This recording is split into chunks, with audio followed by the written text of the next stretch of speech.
반갑습니다. 여러분들의 투자가 행복했으면 좋겠습니다. 캐시메이커 문서진입니다. 오늘 영상은 많은 분들이 좀 기다리셨던 반도체 섹터 두 번째 이야기입니다. 2군을 출발시키는 2군을 소개시켜 드리는 영상입니다. 제가 이제 라이브랑 그다음에 반도체 관련 영상을 통해서 제가 굳이 1군, 2군 나눈 거 편인상 나누긴 했는데 어쨌든 처음에 제가 언급드렸던 종목들이 너무 많이 올랐어요.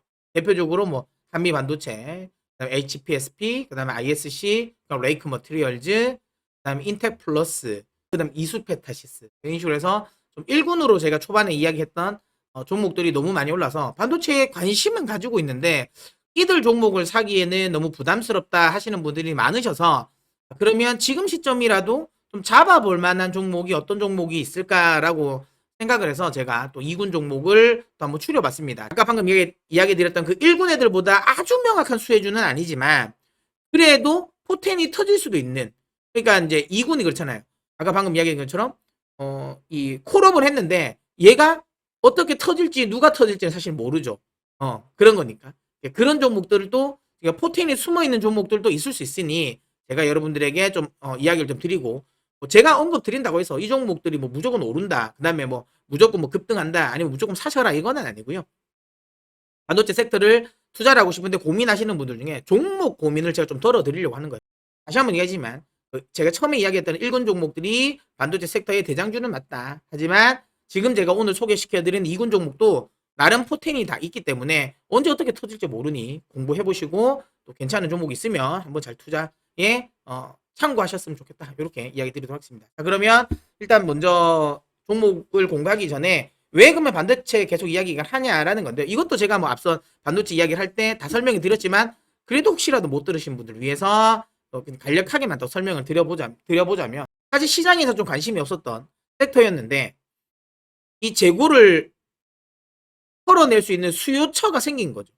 항상 이 반도체는 우리 흔히 말하는 반도체 빅사이클이라는 이야기가 나올 때는 약간 수요처, 그러니까 약간 메가 트렌드가 작동을 하거든요. 그러면 대규모 이제 반도체 수요를 견인해서 결국에는 이제 이게 그러니까 반도체 사이클 자체가 좀 길어지는 이런 흐름이 나온단 말이죠.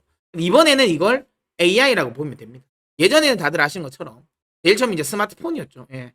스마트폰이 딱 나오면서 없던 모바일 디램이라는 시장이 나오면서 이 반도체 시장을 이끌었고, 이때 상당 부분 한 3년 가까운 반도체 빅사이클이 나왔죠. 그리고 나서는 클라우드 관련 서버죠. 서버형 반도체 수요가 확 늘어나면서 또 한 번의 큰 반도체 빅사이클이 연출되었고요. 그 다음에 이거는 빅사이클 기간으로는 빅사이클은 아닌데, 그리고는 팬데믹 때죠. 팬데믹 때 재택근무에 따른 또 이제 PC 이 수요가 확 늘어나면서 거기에 따른 한번 또 단기적인 또 흐름도 한번 나왔습니다. 그리고 나서는 지금은 좀 침체기를 거치는데, 최근에 AI라는 챗GPT가 나오면서 AI 투자가 늘어나게 되고, 그 AI 투자 붐을 타고 반도체가 또 한 번의 큰 수요처가 생긴 거죠. 그러면서 빅사이클이 나온다라고 보시면 됩니다. 이 빅사이클이 왜 중요하냐면요, 기본적으로 반도체는 사이클 산업이에요. 요즘에는 성장 산업이면서도 사이클 산업이거든요. 그러니까 이 2차 전지랑 좀 달라요. 2차 전지는 사이클 산업이 아니잖아요. 이거 그냥 성장 산업이니까 멀티풀을 많이 줄 수 있습니다. 근데 이 시클리컬 업종, 그러니까 이 사이클 산업 같은 경우는 아무래도 멀티풀을 많이는 못 줘요. 왜? 언젠가 이 업다운이 있기 때문에. 그리고 그건 기간이 좀 어느 정도 지어져 있잖아요. 그러다 보니까 반도체는 항상 좀 저평가를 많이 받습니다. 실적 대비해서 항상 좀 저평가를 받는데, 다만 저평가를 안 받는 시기가 있어요. 아까 제가 방금 이야기했던 그 세 가지의 시기, 이게 빅사이클로 돌입하는 시점이거든요. 왜냐하면 그렇게 되면 빅사이클로 돌입하면 기본적으로 이 상승 사이클이 더 길어집니다. 평소보다. 원래 한 2년 정도 만약에 이 상승 사이클이 나온다면 이 빅사이클로 돌입하면 한 3, 4년 정도가 상승 사이클이 더 연장되는 거거든요. 그러다 보니까 기존 해보다는 멀티풀을 훨씬 더 많이 줄 수 있어요. 그래서 지금은 요 반도체 빅사이클로 접어들었기 때문에 멀티풀 상향에 대한 기대감이 있다라고 보시면 되고요. 그 다음에 지금 이제 핵심은 이거죠. 이제 새로운 먹거리가 또 생겼습니다. 그 AI가 발달되면서 사실 그 AI 칩 GPU라든지 나중에 MPU라든지 제가 이제 예전에 설명드렸던 DPU라든지 이런 것들은 국내 쪽에 좀 강점은 국내 기업들이 많은 강점을 가지고 있지는 않습니다. 칩 설계사들이 강점을 가지고 그것들은 대부분 미국 쪽 업체들이 많이 강점을 가지거든요. 그래서 우리가 상대적으로 그런 쪽은 약한데 다만 결국에는 AI라는 이런 것들 바람을 타면서 우리가 강점이 있는 특히 메모리 쪽에 HBM이라든지 DDR5라는 시장이 새로 열리는 거죠.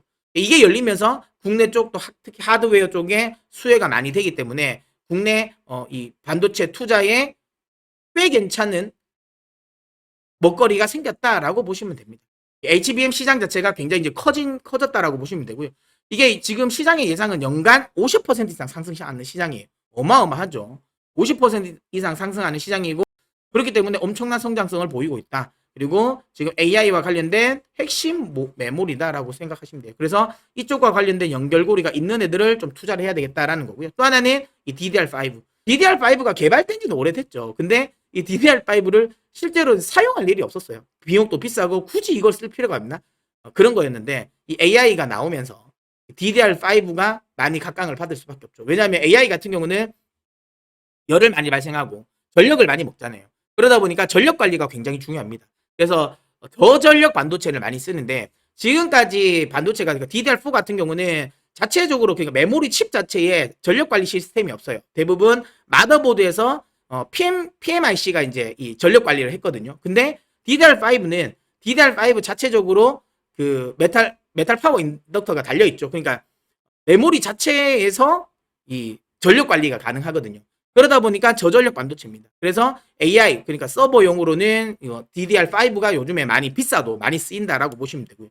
또 하나는 다들 아시는 것처럼 지금 뭐 AMD 같은 경우는 베르가모고 그 다음에 인텔 이거 약간 출시가 좀 지연되긴 했는데 사파이어 레피즈가 이제 새로운 이제 CPU가 나오면서 D램 자체가 또 이제 바뀌는 PC 쪽에서도 요게 좀 바뀌는 영향을 미칠 수 있다라고 보시면 되고요. 또 하나 지금 주요 메모리 반도체 업체들 마이크론, SK하이닉스, 삼성전자까지 지금 감산을 하고 있잖아요.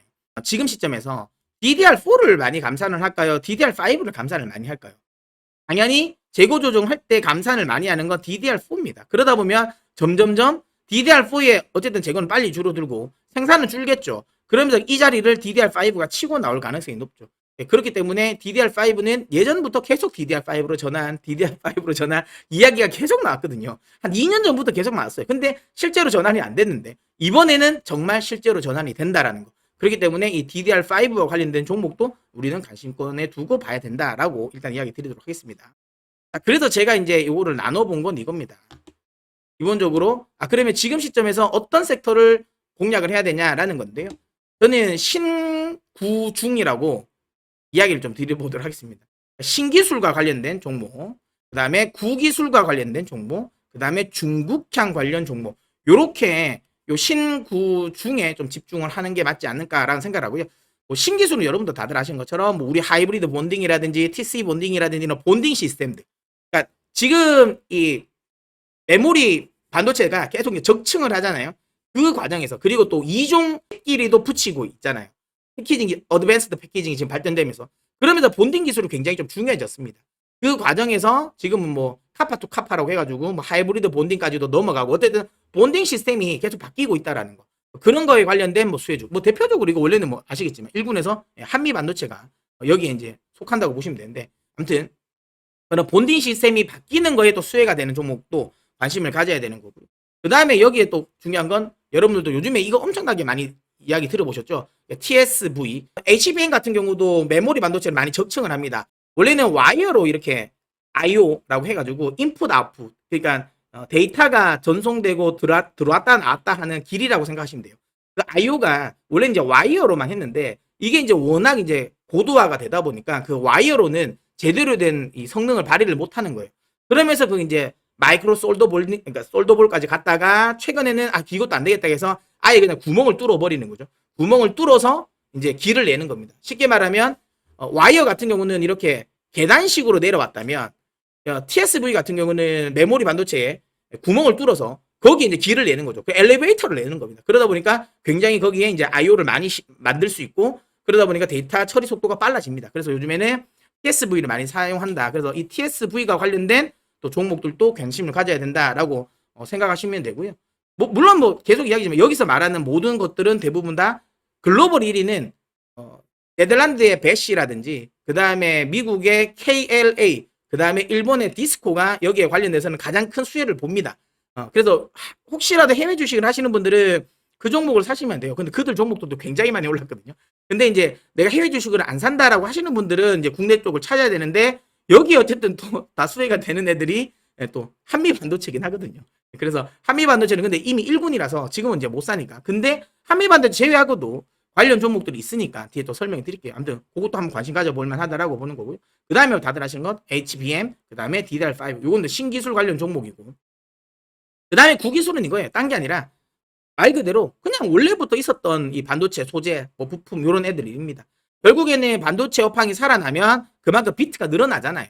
쉽게 말하면 출하량이 늘어나는데 당연히 출하량이 늘어나면 기존에 쓰이던 뭐 장비도 많이 더 발주를 할 것이며, 그 다음에 기존에 들어가는 이제 이 재료, 소재 같은 것들도 더 많이 이제 양이 늘어나겠죠. 그랬을 때 수혜가 되는 거.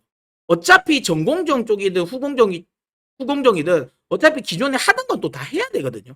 그렇기 때문에 그쪽 관련 부분, 특히 전공정에서 증차, 식강, 노강 여기와 관련된 종목들 또 관심을 가질 만하다라고 보시면 되고요. 그다음 마지막으로 요거는 최근에 이제 국제 정세 때문인데 중국향 매출 비중이 있는 애들.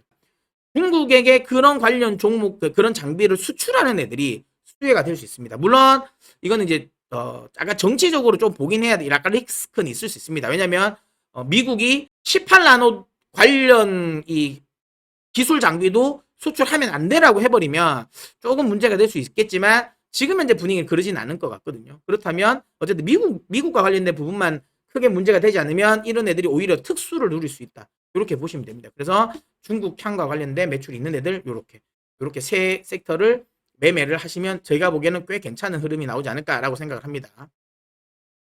종목에 앞서서 이제 일단 뭐 HBM이 뭐냐라는 거 이미 뭐 많은 분들이 다들 아시겠죠. 이런 식으로 해서 메모리를 적층을 하고 여기 보이시면 실처럼 이렇게 줄이 보이시죠? 이게 구멍을 뚫은 거죠. TSV라고 해서 이렇게 해서 이제 퍼포먼스를 만들고 놓고 여기에 이제 뭐 인터포즈 만들어서 이제 칩 다이에서 이제 붙이는 거죠. 그리고 여기서 메인 PC 뭐 GPU나 이런 메인 칩이랑 이종 결합을 하는 거죠.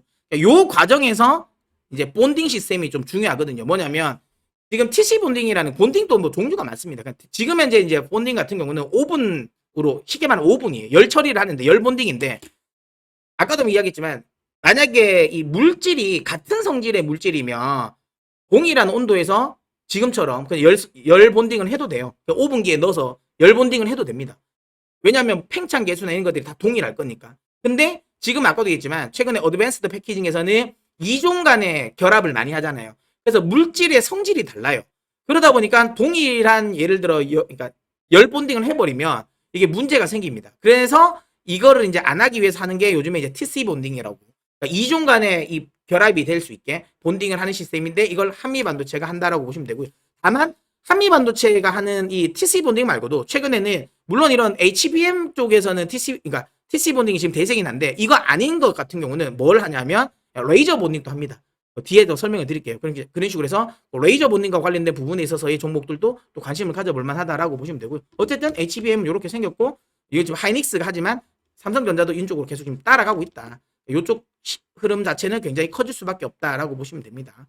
요거는 아까도 요거 보시면 더 낫겠죠. 이게 이제 적층으로 쭉 올리면 와이어 본딩은 이래 돼 있어요. 여기 보이시죠? 이거 여러분 눈으로 봐도 와 이건 뭐 복잡겠다 생각 드시죠? 딱 봐도 그렇죠. 근데 이거를 다 치우고 딱 여기 구멍 뚫어서 딱 합치는 거죠. 훨씬 더 집중도가 높죠. 더 많이 쌓을 수 있고 그 다음에 IO를 더 많이 늘릴 수 있어서 데이터 처리 속도가 훨씬 더 빨라집니다. 요즘은 이렇게 간다라고 보시면 됩니다. 자, 그러면 이제 종목 설명드리겠습니다. 일단 자 신기술 종목명이에요. 자, 제우스, 그 다음에 오로스 테크놀로지, 그 다음에 프로텍, 그리고 TLB입니다. 하나씩 간단하게 다 설명해 드리겠습니다. 자, 제우스인데요. 이거는 이제 디아홀 세정 장비. 근데 이게 무슨 말이냐? 아까 방금 제가 요 보여드렸던 거 있죠? TSV 공정을 하면 말 그대로 이거를 구멍을 뚫어야 된단 말이에요. 이렇게 메모리에 구멍을 이렇게 뚫습니다. 그럼 당연히 여기에 뭐 뚫어 넣으면 뭐겠습니까? 이 메모리에 찌꺼기가 생기겠죠. 이거를 어떻게 돼요? 세정해야 되는 장비가 필요합니다. 이 찌꺼기를 없애야 되는. 근데 원래 이런 이 세정 장비는 원래 전공정에 들어가요. 그러니까 제우스가 그 전공정에 납품을 합니다. 세정 장비를 납품을 하는데 중요한 건 아까 방금 얘기했지만 이건 후공정이거든요. 패키징이니까 후공정이에요. 원래는 전공정에만 들어갔던 세정 장비가 이제 후공정 TSV를 사용하면서 후공정에도 쓰이는 거예요. 그러면 삼성전자, 뭐 SK하이닉스에만 납품하는 게 아니라 이제 후공정 오사트 업체에도 이걸 납품할 가능성이 높죠. 그렇기 때문에 요 관련 부분에서 제우스가 수혜가 될 수 있다라고 보시면 됩니다. 제우스도 한번 관심 가져보시고요. 그 다음에 오로스 테크놀로지 같은 경우는 적층을 많이 하잖아요. 그러니까 메모리가 막 적층돼 있으면 이걸 가지고 이렇게 검사를 하려면 1차원보다는 당연히 어렵겠죠. 맞죠? 겹쳐져 있으니까 오류가 많이 날 수 있죠. 그래서 그와 관련된 오버레이 검사 장비가 이제 지금은 이제 많이 필요할 수밖에 없습니다. 그 다음에 프로텍은 이제 요거는 이제 최근에 좀 급등이 나와버렸더라고요. 그래가지고 이건 지금 좀 애매하긴 한데 그래도 혹시라도 조정 주면 한번 관심 가져보시라는 건데 프로텍 같은 경우는 레이저 본딩 아까 이야기 드렸지만 본딩 시스템이 많다 그랬잖아요. 그러니까 이제 TC 본딩도 있는 반면에 레이저 본딩 레이저로 딱 찢어가지고 열을 많이 가하지 않고 그래서 이종 간에 결합을 할 수 있게 하는 방식인데 적층도가 높지 않는 메모리와 관련된 부분은 요 레이저 본딩을 많이 쓰거든요. 근데 원래는 프로텍이 이걸 오사트 업체인 엠코랑 같이 개발을 했었어요. 그래서 독점권이 없었어요. 그러니까 오사트 그러니까 엠코랑만 거래를 했었는데 이번에 이게 그 독점권이 이제 풀렸거든요. 그래서 TSMC에 납품할 가능성이 높습니다. TSMC가 이 레이저 본딩에 관심이 있어요. 레이저 본딩에 관심이 없는 애가 아닙니다. 원래 레이저 본딩에 관심이 있어서 우리나라의 그 레이저 셀이죠. 레이저 셀의 그 레이저 장비를 가지고 한번 해봤는데 안 된 거예요. 그래서 안 썼습니다. 근데 이거는 프로텍 같은 경우는 레퍼런스가 있잖아요.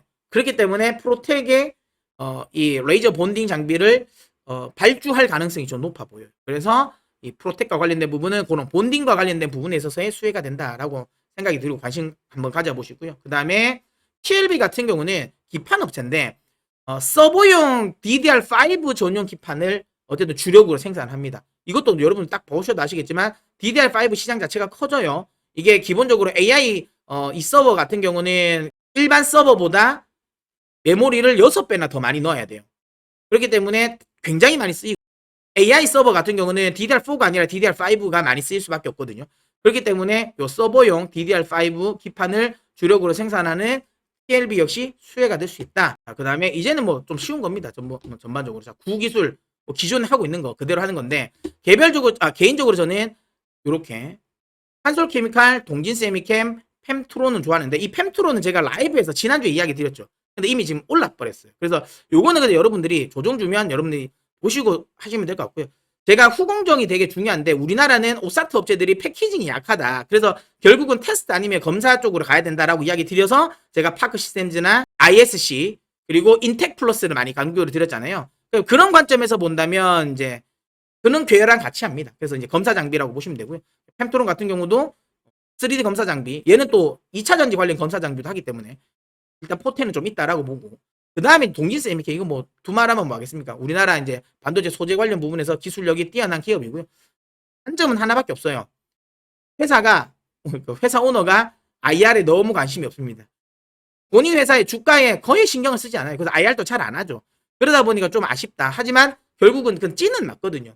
기술이라든지 이런 것들이 찐이 맞기 때문에 결국은 반도체 시장 자체가 전반적으로 들어 올려주면 이 동진 세미캠 역시 들어준다고 보시면 되고 이번에 이제 예전에 그 일본과의 그러니까 이 무역 분쟁이 있을 때 국산화를 소부장 국산화를 하면서 EUV 포토레지스트를 국산화를 했습니다. 그래서 요런 부분도 굉장히 긍정적이라고 보시면 되고요. 그 다음에 이제 한솔 케미칼 같은 경우는 반도체용 과산화수소 요게 이제 식각에 주로 쓰이죠. 결국에는 반도체 출하량이 늘어나면 늘어날수록 당연히 식각에 쓰이는 과산화수소가 많이 필요할 수밖에 없고요. 우리나라 과산화수소 1위입니다. 결국은 SK하이닉스, 삼성전자가 그런 반도체의 출하량이 늘어난다면 당연히 과산화수소의 사용량도 늘어날 수밖에 없기 때문에 당연히 긍정적으로 보시면 되고 그 다음에 이 과산화수소 같은 경우도 원래 원료가 과산화수소의 원료는 LNG예요. 천연가스거든요. 근데 천연가스가 작년 같은 경우는 안 그래도 과산화수소가 안 팔리는데도 가격도 너무 높았어요. 원가가 너무 높아버리니까 마진이 안 나는데 최근에는 어쨌든 글로벌 LNG 가격 자체가 많이 하락을 했습니다. 작년에 비해서는 많이 하락을 했죠. 그래서 원가 하락에 대한 또 수혜도 있습니다. 그 다음에 뭐 한솔케미컬은 이것뿐만 아니라 또 2차 전지 쪽에도 또 소재, 응급제 관련 부분에 또 모멘텀도 있기 때문에 뭐 이래저래 해서 확실하게 이 한솔케미컬 역시도 좀 관심을 가져볼 만하지 않을까 이렇게 생각을 합니다. 자, 끝으로 이제 중국 관련 기업입니다. 요거는 좀 연결고리가 있는 것들이 많아요. 앞서 이야기 드렸던 제우스, 요도 중국에 수출하거든요. 그 다음에 오로스 테크놀로지 역시 중국에 수출합니다. 그리고 넥스틴인데 이것도 맨날 검사 장비예요. 이건 역시도 중국의 수출 이력이 있습니다. 그러다 보니까 이렇게 중국 쪽에서 지금 자체적으로 반도체 굴기를 어떻게 해서든 이가 없으면 잇몸으로 하겠다라는 의지로 계속 하는데 결국은 거기에 수혜가 될 수 있기 때문에 이것들도 관심을 한번 가져보셨으면 좋겠다라고 이야기 드리도록 하겠습니다. 최근 들어서 저희 채널 같은 경우는 어쨌든 2차 전지와 관련된 부분에 좀 힘이 가장 많이 실려 있잖아요. 하지만 반도체도 분명히 시기가 오거든요. 그래서 무조건 반도체 다, 그러니까 2차 전지 다 먹고 끝까지 먹고 그리고 팔아서 반도체 가겠다 이렇게 생각하면 안 될 것 같아요. 왜냐하면 반도체도 최근 들어서 같이 올라가고 있거든요. 그래서 만약에 2차 전지를 팔고 그 뒤에 만약에 반도체를 산다 그럼 늦을 수도 있어요. 그래서 어느 정도는 반도체 쪽으로 또 일정 수준 좀 포트폴리오를 이동하셔서 준비를 해두시는 것도 좀 나쁘지 않다라고 이야기 드리도록 하겠습니다. 자, 그러면 저는 또 다음 또 좋은 영상으로 찾아뵙도록 할게요. 그러면 아직까지 저희 캐시메이커의 메이커가 아니신 분들은 구독을 눌러서 메이커가 되어 주십시오. 여러분들이 선택해 주시면 영상으로 보답해 드리도록 하겠습니다.